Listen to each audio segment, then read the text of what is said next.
Scream. Should I? Scream, no. Hey, hello everybody. Can I have your attention a second? Bia has asked me to say a few words about the art that we have around us. I'm not too sure what I'm going to say because I think the best way to appreciate art is basically to look at it and without comments. We scholars are sometimes too loaded with information that we kind of distort the understanding or the singularity that the viewer can have with the work. But if I would like anyways to take a chance and say a few words.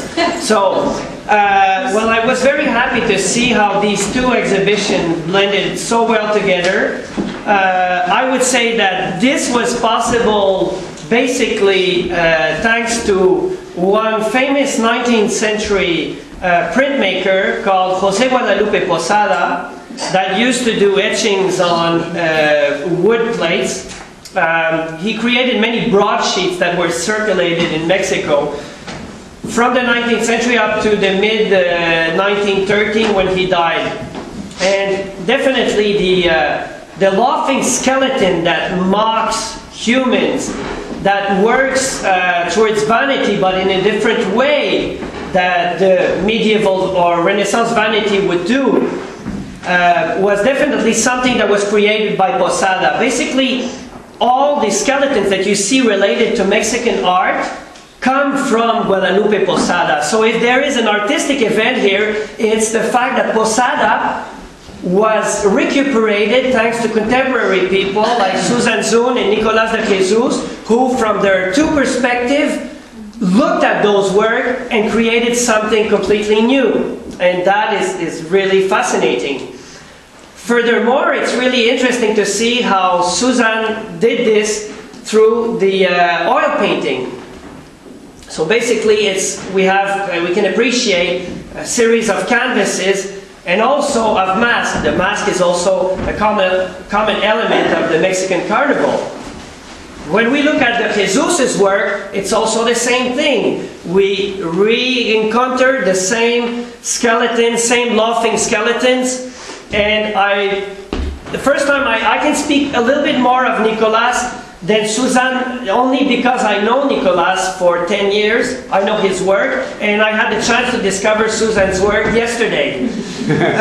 So it would be speculative from me to say too much, to adventure myself too much in this territory.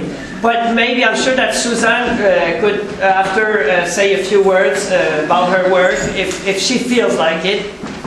And in any case, she's here to answer all your questions.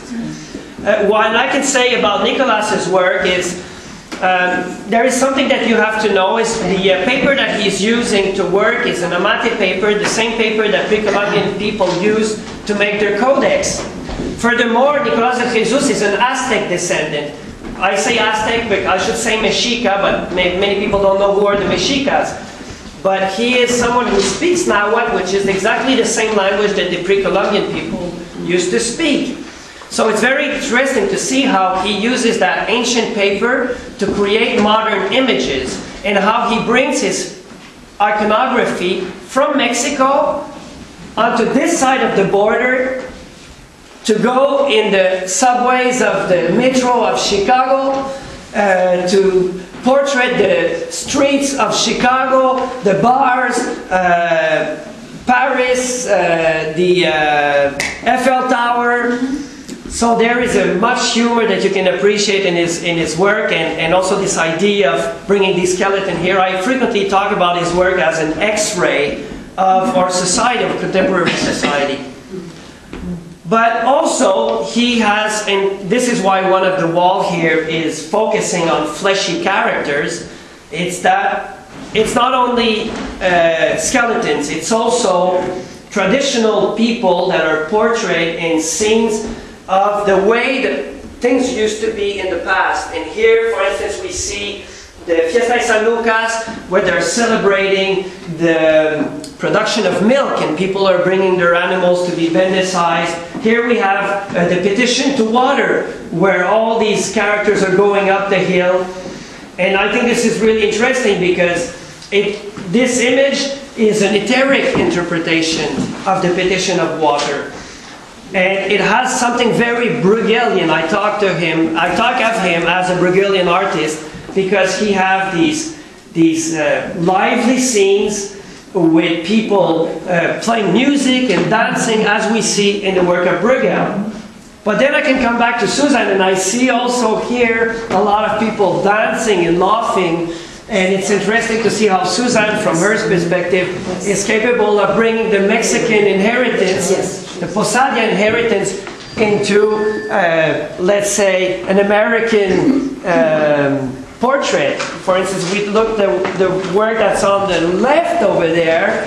We have a kind of Statue of Liberty with her American flag seduced by a mariachi. And I think that's really interesting. And it echoes very well the Carnavalesque work that we have on this wall.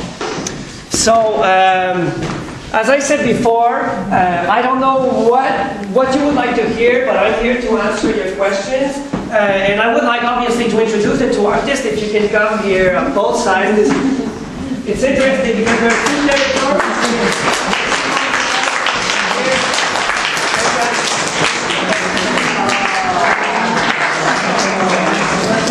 And maybe Suzanne, you would like to begin. So the ladies first. Well, let's see. I went to art school in Mexico, in San Miguel de Allende, and that's where I first encountered, really, an immersion in Mexican culture. And of course, my fondness for theater definitely helped me appreciate the Mexican Day of the Dead. And then, of course, as my scholarship increased, I learned more about Posada, and of course was also very influenced by Diego Rivera. And skeletons have been a leitmotif in all of my work, going back 30 years. My work has not been centered around the Day of the Dead or around a Mexican or American interpretation of Mexican Day of the Dead. That's something that just happened sort of recently. It just sort of evolved into that. And as I got into drawing the series, I draw first and then paint. As I got into drawing the series and it started to take shape in front of me, it started to mean more and more to me, especially in terms of culture and politics, and a culture that I believe is on life support and in some ways dying, and a culture that celebrates death in many ways and yet fetishizes it in a very dark way, as opposed to the Mexicans and the South Americans, who think more naturally and more organically, thank you, babe, about death. And so I wanted to sort of mix those things in with my work, and the masks were kind of the masks were almost an afterthought. I have a background in theater and costume design, and so when I started thinking about the show as a whole, it became interesting to me to then pursue the masks and really try to make the whole presentation a fiesta. Mm-hmm. So, thank you.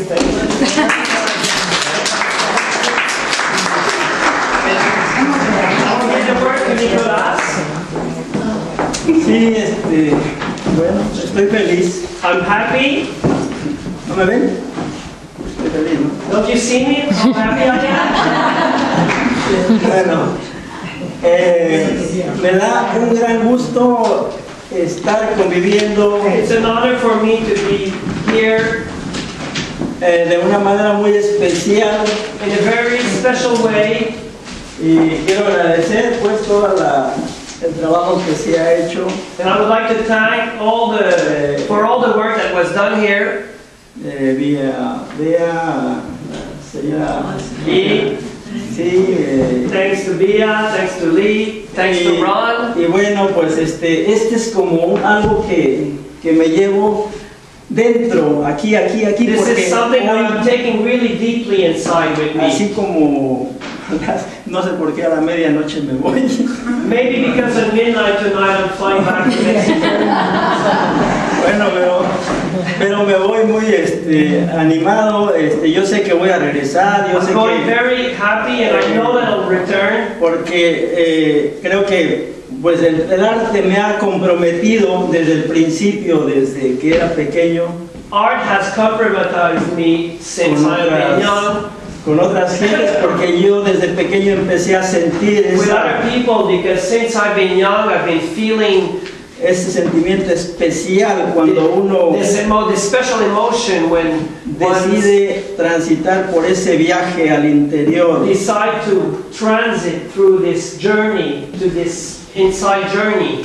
Entonces, cuando me toca a mí vivir las ceremonias en mi pueblo, When it's time for me to live the ceremonies in my village, y el recordar nuevamente cuando estoy trabajando and to remember when I'm working these events, these celebrations. Siento que el disfrutar el trabajo también llego a encontrar que cuando la gente lo mira también me gusta cuando también siento que lo comparte, o sea, que lo sienten también. I'm sorry, that was wrong phrase. I like to see when I feel that people can share this with me. Hay una cosa muy importante porque eso también me entra la curiosidad de saber de otras culturas. From there comes my curiosity to know about other cultures. Porque bueno, me doy cuenta de que hay tantas lenguas, tantas maneras de pensar, so many ways of thinking en otras partes del mundo, in other areas of the world. Y pues también viviendo por la misma tierra, o sea, es algo and also just by living on the same earth, que me hace pensar, bueno, it makes me consider entender cómo es que las comunidades aún hacemos ese respeto a la tierra. How these communities still do veneration to the earth. Y tantas celebraciones que se hacen con respeto. And so many celebrations that we do in respect of the earth. No quisiera extenderme porque a lo mejor no los quiero cansar, pero I don't want to get you tired and be too long here. Pero es muy importante lo que también he encontrado en los intercambios con otros artistas with other artists del mundo, ¿no? From the world. Por eso cuando llego aquí y veo la obra de Susan, and I see Susan's work, dije, órale. I said to myself, wow. What's happening here? ¿De dónde salió? ¿En qué estado? Quizá de... How was this work possible? Where did it came from? Y entonces eso a mí me da gusto, eso diciendo que nos entendemos y I feel that we can get along. Y entonces podemos trabajar, o sea, eso es lo interesante entre los that we can work together. artistas, ¿no? Por eso that's what's so interesting, the artists con artistas de otras partes del mundo, with artists from all different parts of the world. Entonces, pues muchas gracias, o sea, por Thank you very much. Los buenos momentos especiales.